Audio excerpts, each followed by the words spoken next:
Shalom, selamat pagi pemirsa Kompas TV yang dikasihi Tuhan. Senang sekali pagi hari ini kita bisa bersama lagi di program Jamahannya. Bagaimana kabar Anda? Saya berharap damai, sejahtera, sukacita dari Tuhan terus mengalir di hati kita sekalian. Di studio sudah hadir Bapak Pendeta Victor Yuda Nugraha dari Gereja Isa Al-Masih Dr. Cipto Semarang. Kita akan temui beliau. Selamat pagi Pak Victor. Selamat pagi Pak Sam. Bagaimana kabar? Luar biasa. Tetap mantap? Semangat selalu Pak. Sebelum Pendeta Victor akan menyampaikan kebenaran firman Tuhan, saya ingin mengajak Anda untuk memuji Tuhan. Percayalah, hati yang gembira adalah obat yang manjur. Selamat menyaksikan. Bapa yang layak terima pengagungan kami Tuhan pagi hari ini.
Rajamu yang duduk di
Baik pemirsa, mari kita siapkan hati kita untuk kita boleh bersama-sama belajar kebenaran firman Tuhan dengan tema pertolongan Tuhan nyata bersama hambanya Pendeta Victor Yuda Nugra. Dipersilakan Pak.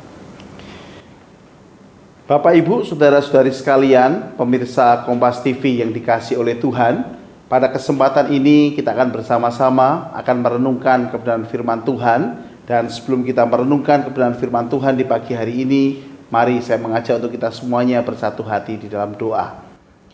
Kami mengucapkan syukur ya Tuhan, bersyukur buat kasih setia Tuhan yang selalu baru setiap hari. Kami percaya kami ada hingga saat ini semua adalah karena kasih setia Tuhan. Oleh karenanya ya Tuhan, ajar kami untuk kami selalu berjalan di dalam terang firman-Mu. Dan pagi hari ini kami bersama-sama akan memulai hari yang baru dengan kami merenungkan akan sabda firman-Mu. Kiranya firman Tuhan yang akan kami dengar, biarlah itu semuanya akan menuntun langkah hidup kami, akan menjadikan kami menjadi pribadi-pribadi yang selalu berkenan di hadapan Tuhan. Roh Kudus yang akan mengurapi kami semuanya, kami siap untuk kami boleh merenungkan akan sabda firman-Mu. Terpujilah Tuhan, haleluya, amin.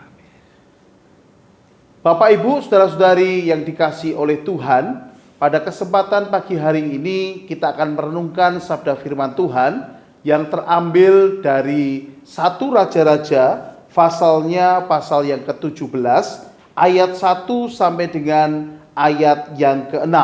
Saya akan bacakan buat kita semuanya. Demikian sabda kebenaran firman Tuhan yang terambil dari 1 Raja-Raja, pasal 17 ayat 1 sampai dengan yang ke-6.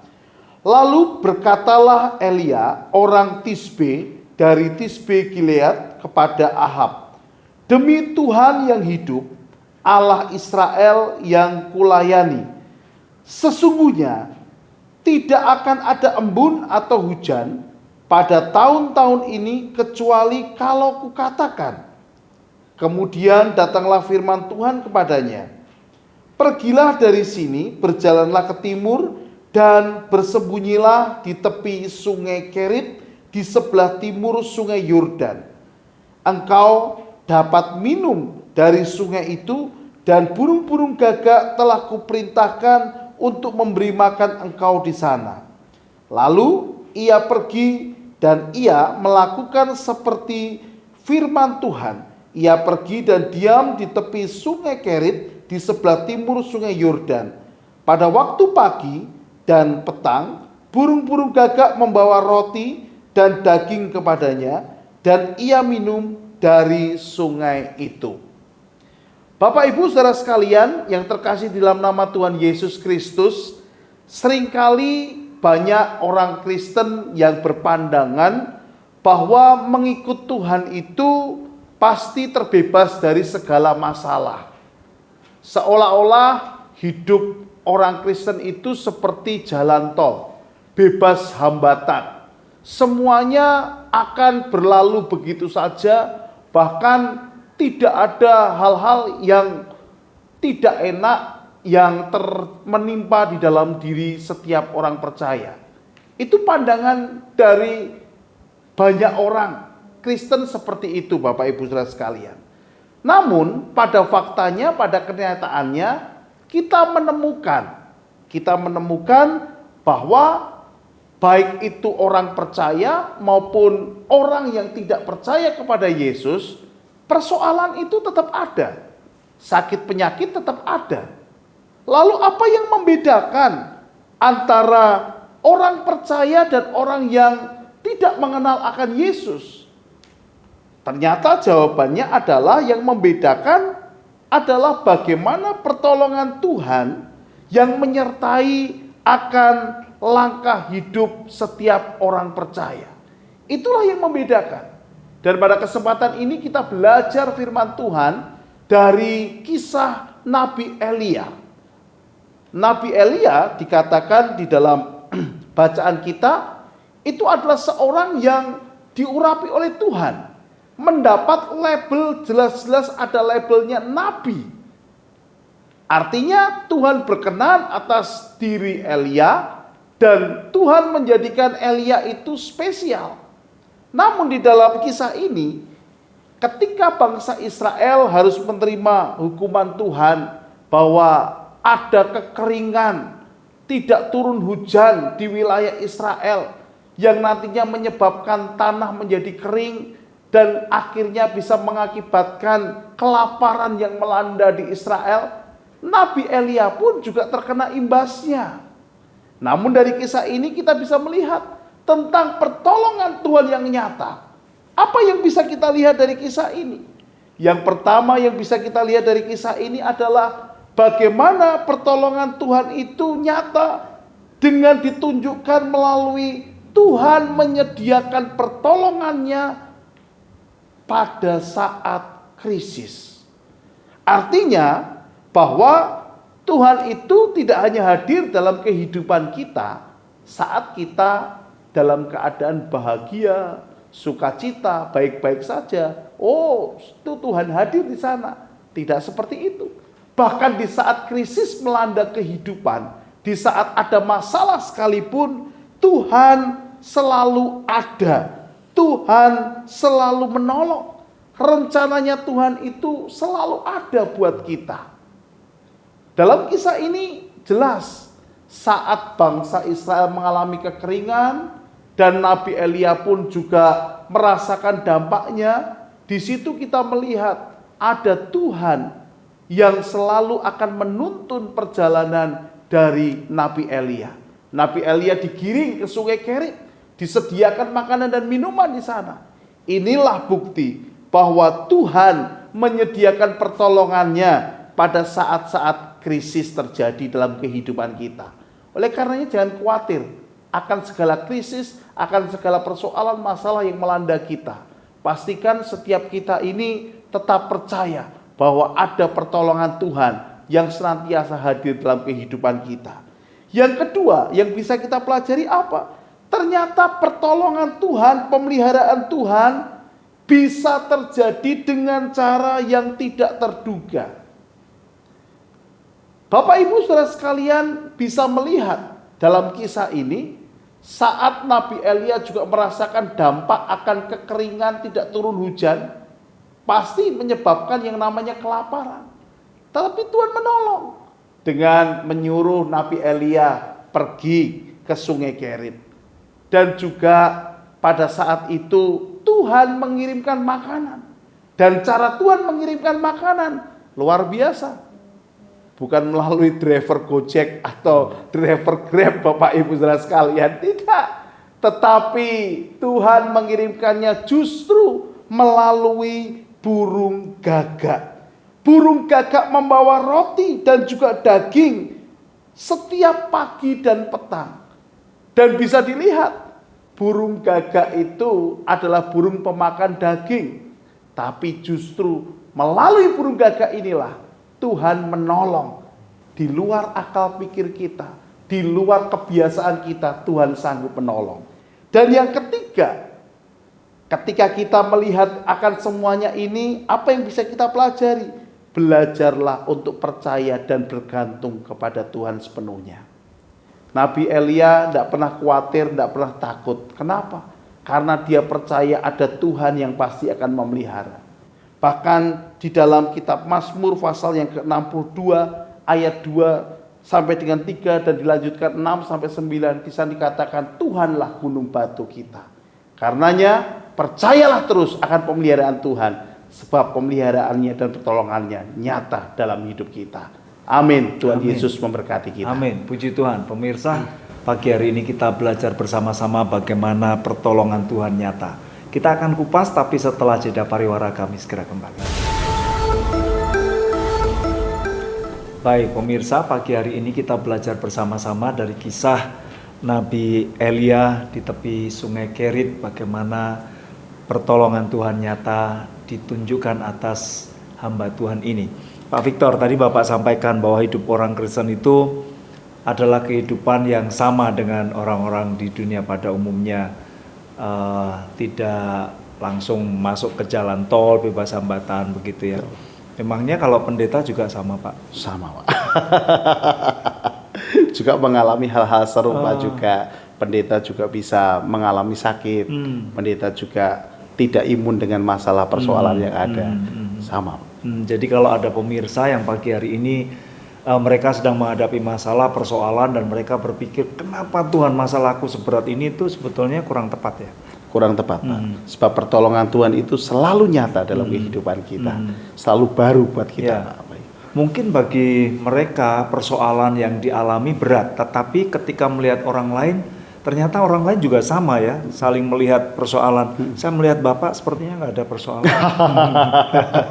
Tapi ada tadi ya. Ya, pemirsa, persoalan pasti ada dimanapun kapanpun itu, termasuk Nabi Elia mengalami satu persoalan juga di dalam hidupnya. Padahal dia ini dikatakan Pendeta Victor tadi adalah orang yang diurapi, nabi, tapi juga menghadapi masalah juga ya Pak Victor ya. Betul. Biasanya apa sih Pak masalah-masalah hamba-hamba Tuhan yang melayani Tuhan itu Pak? Banyak sekali Pak mungkin yang sering kali dihadapi oleh para hamba-hamba Tuhan. Mungkin itu bisa jadi sebuah tekanan dari luar.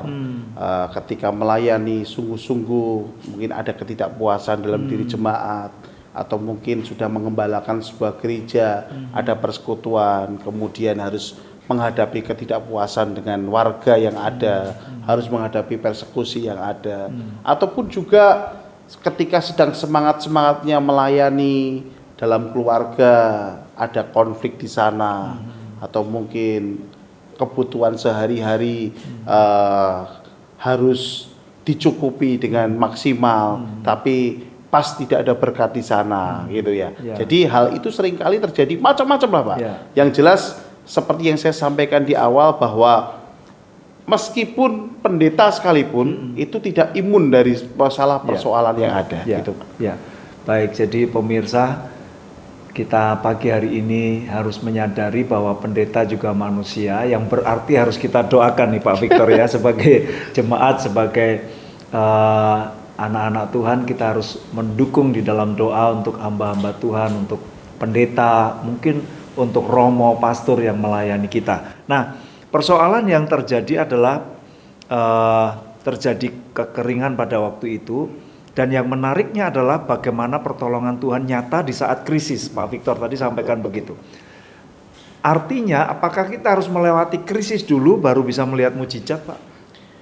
Jadi kalau bisa dikatakan mujizat Tuhan itu bisa terjadi kapanpun, Pak. Tapi mujizat Tuhan itu akan benar-benar kita rasakan, kita mengerti bahwa itu adalah pertolongan Tuhan.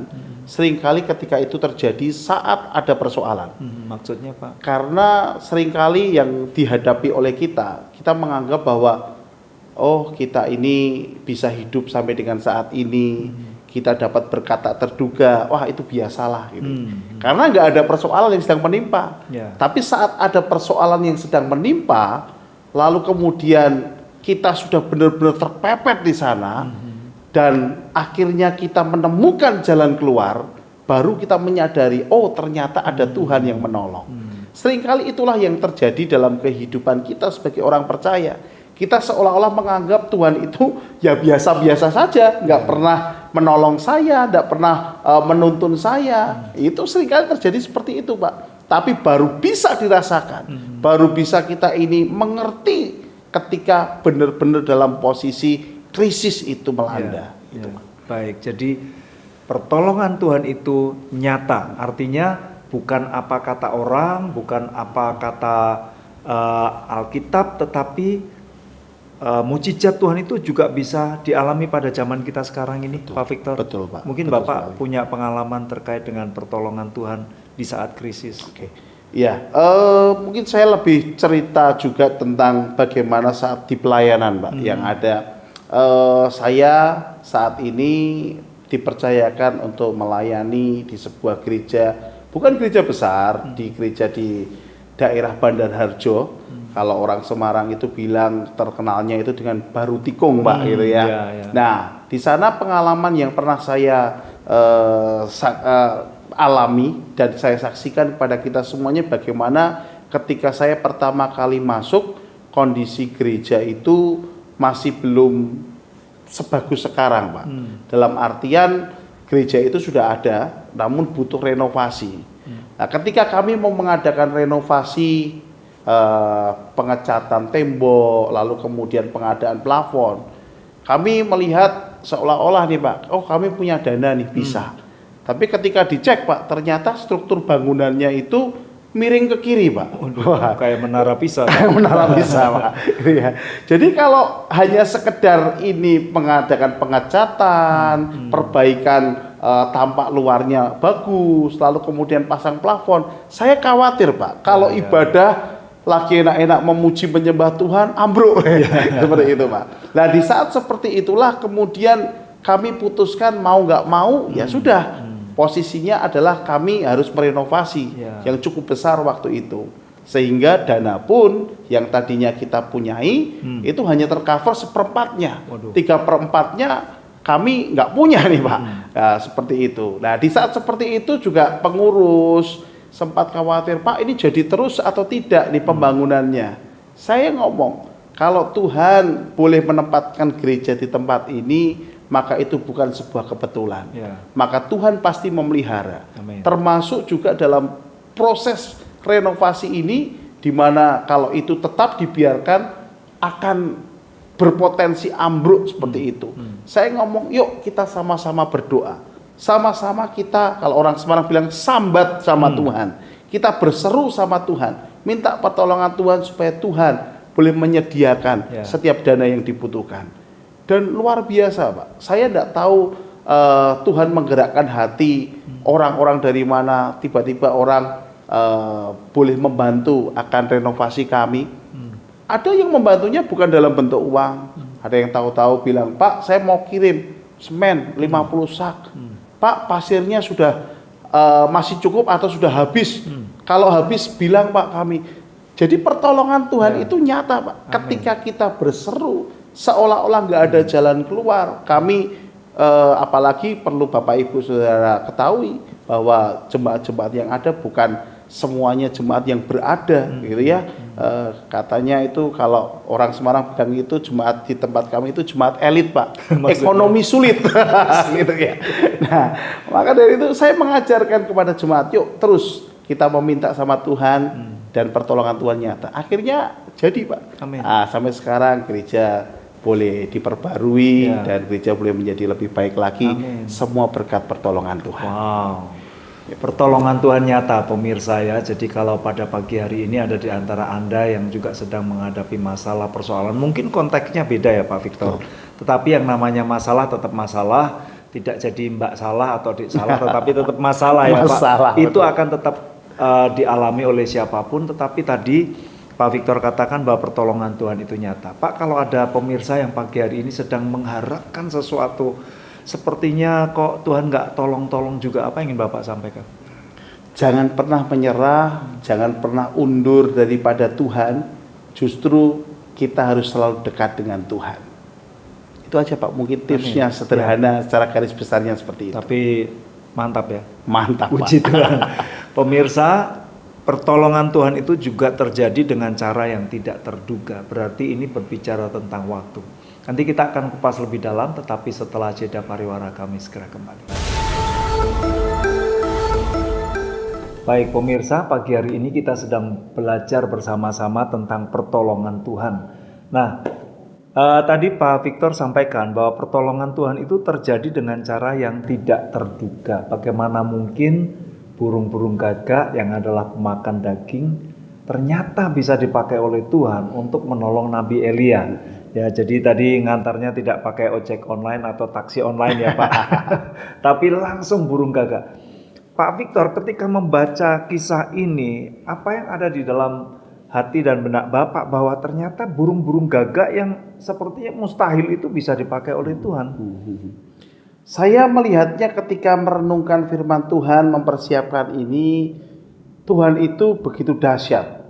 Tuhan itu begitu ajaib. Dimana kalau manusia itu merasa dirinya itu bisa tanpa Tuhan, saya ngomong salah. Sangat-sangat salah besar itu. Bahwa kalau tanpa pertolongan Tuhan, kita nggak bisa apa-apa. Kita bisa ada hingga saat ini, itu semua adalah karena anugerah Tuhan. Sebab pertolongan Tuhan itu terjadi dalam kehidupan kita tidak melulu terjadinya itu sesuai dengan pola pikir kita, akal pikir kita. Tetapi Tuhan itu bisa membuatnya lebih lagi, lebih luar biasa lagi. Ya. Mungkin seperti itu Pak, saya melihatnya dalam renungan ini. Baik, jadi tidak pernah dipikirkan oleh Elia juga mungkin ya Pak, bahwa burung gagak itu bisa dipakai. Pak, kalau dalam relevansinya zaman sekarang ini, kira-kira cara yang bisa dipakai oleh Tuhan untuk menolong umatnya apa ya Pak? Mungkin Bapak punya pengalaman cara Tuhan menolong Bapak. Oke, ya seringkali kalau kita yang paling umum terjadi itu kan masalah-masalah yang ada kan orang mungkin kekurangan uang untuk penghasilan sehingga mengakibatkan kesulitan hidup, mungkin gajinya kurang atau mungkin tidak ada pemasukan lain selain dalam pekerjaan. Nah, itu seringkali menjadi keluhan-keluhan di dalam jemaat, Pak. Dalam jemaat menjadi keluhan-keluhan seperti itu.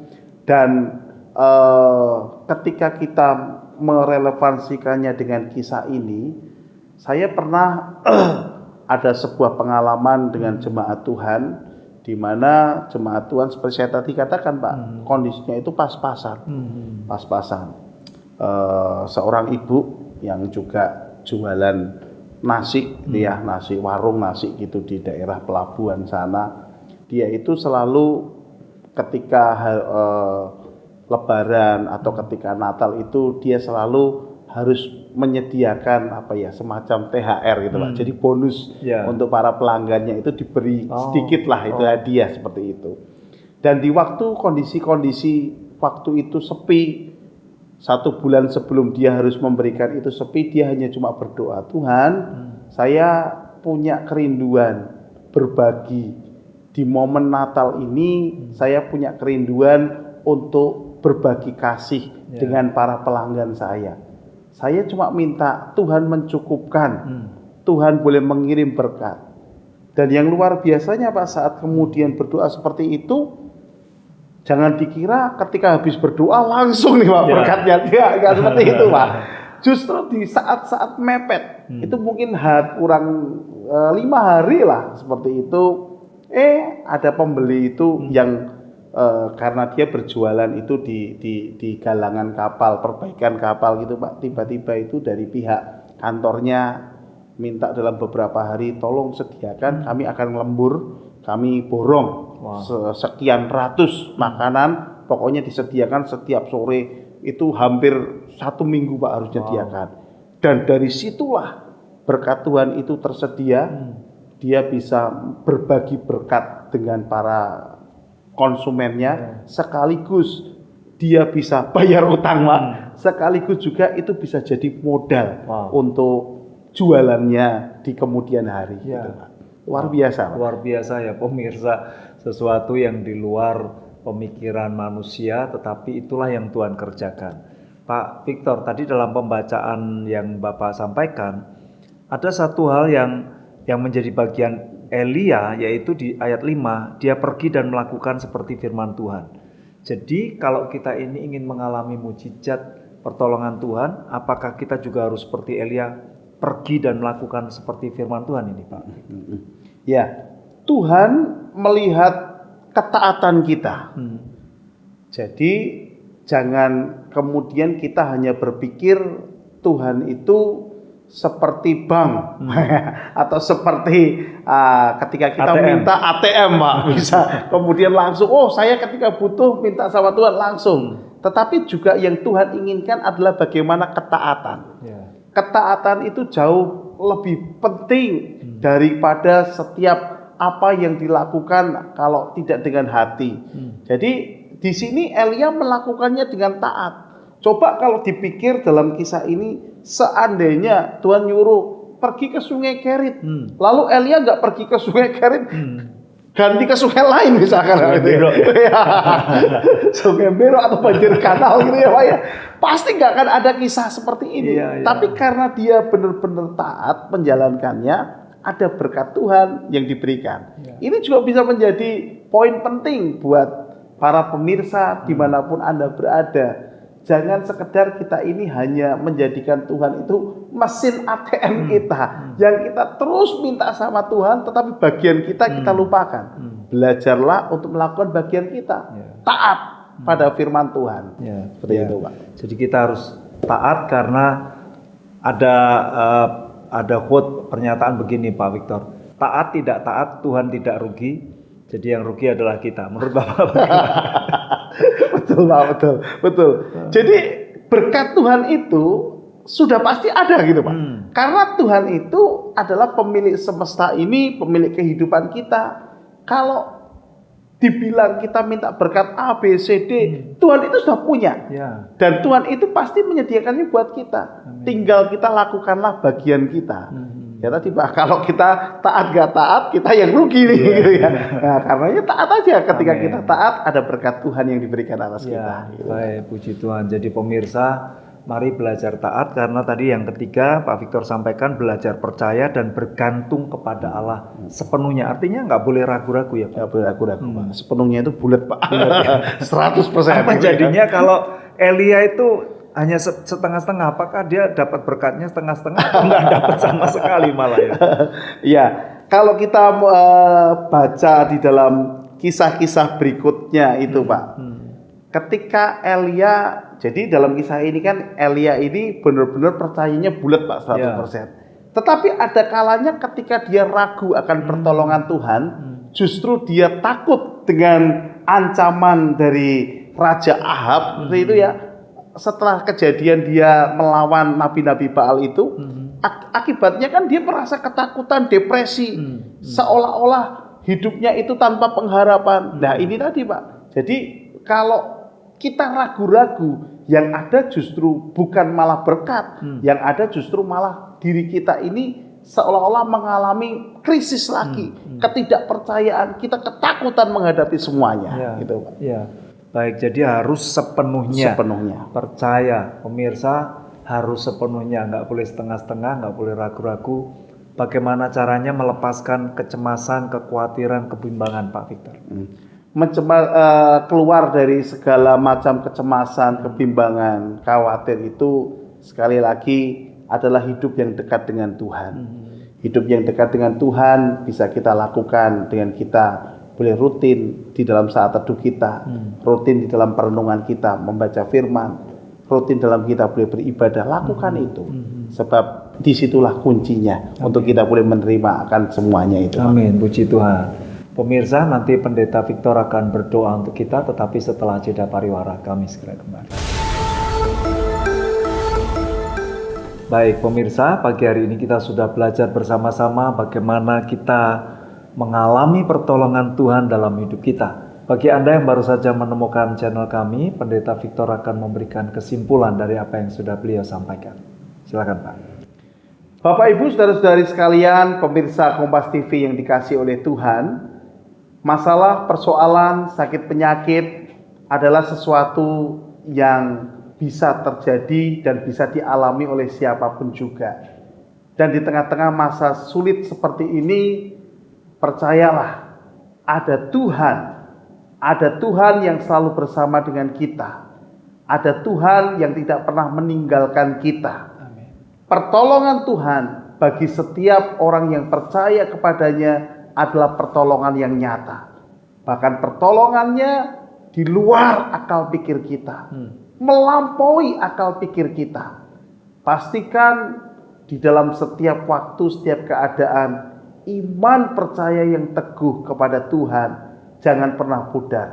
Teruslah engkau dekat dengan Tuhan, teruslah engkau bersandar dengan Tuhan, dan jangan pernah meragukan Tuhan. Sebab kuasa Tuhan sanggup bekerja kepada siapapun juga, kapanpun juga, dan apapun masalah kita. Kuasa Tuhan jauh melebihi semuanya itu. Kiranya setiap kita semuanya yang saat ini mengalami beban berat, persoalan, masalah dalam kehidupan kita merasa itu semuanya berat. Serahkan semuanya dalam tangan kuasa Tuhan, beriman sepenuhnya bahwa Tuhan sanggup buka jalan dan menyelesaikan akan semuanya itu. Amin, amin, puji Tuhan. Pagi hari ini jika ada di antara Anda pemirsa yang sedang menghadapi masalah, persoalan, sakit, penyakit, beban berat, mari kita akan datang kepada Tuhan karena kita percaya di dalam Tuhan Yesus ada kuasa dan mujizatnya. Pendeta Victor akan memimpin kita di dalam doa. Saya mengajak untuk segenap pemirsa boleh berdoa dengan penuh iman percaya kepada Tuhan. Angkatlah tanganmu dan percayalah Tuhan akan menolongmu. Kami berdoa saat ini Tuhan buat segenap orang-orang yang sedang menyaksikan akan siaran ini. Kami percaya kuasa-Mu menjamah mereka. Kuasa-Mu boleh hadir di dalam kehidupan mereka. Mereka yang mengalami persoalan, mereka yang mengalami sakit penyakit, mereka yang mengalami persoalan di dalam kehidupan mereka. Kami yakin dan percaya di dalam nama Tuhan Yesus, kuasa-Mu Tuhan sanggup untuk membuka jalan buat mereka. Mereka yang sakit mereka disembuhkan. Mereka yang mengalami keletihan mereka akan disegarkan. Mereka yang mengalami kelesuan mereka dibangkitkan. Dan segala persoalan yang ada, kami percaya Tuhan yang akan buka jalan untuk semuanya itu. Kami berdoa buat kami semuanya yang saat ini mendengarkan siaran ini. Jangan lewatkan ya Tuhan kuasa-Mu bekerja atas setiap kami.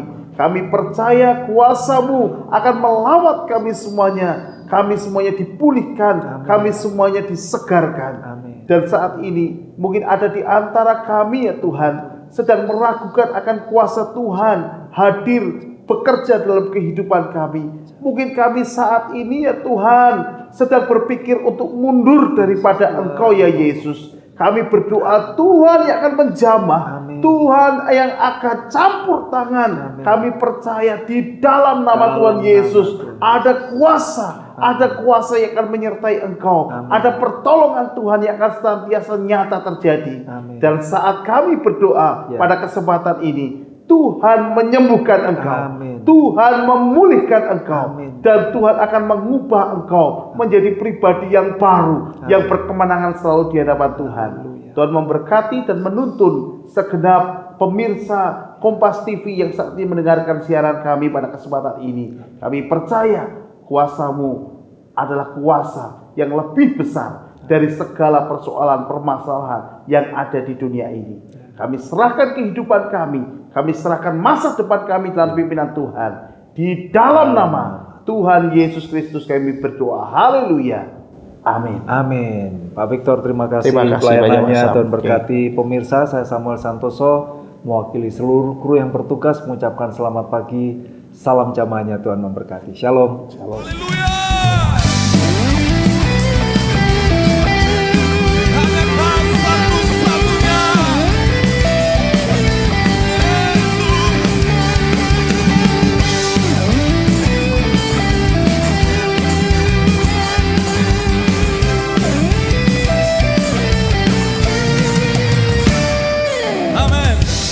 Tuhan yang mulia turun ke dunia, segala dosa Kau beri keselamatan, beri kesempatan, kasih-Mu mengubahkan. Jika ku akui semua dosa-Mu, maka Kau adalah setia dan adil. Kau kan mengampuni dan sucikan dari segala yang jahat. 1, 2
saudara duduk kembali.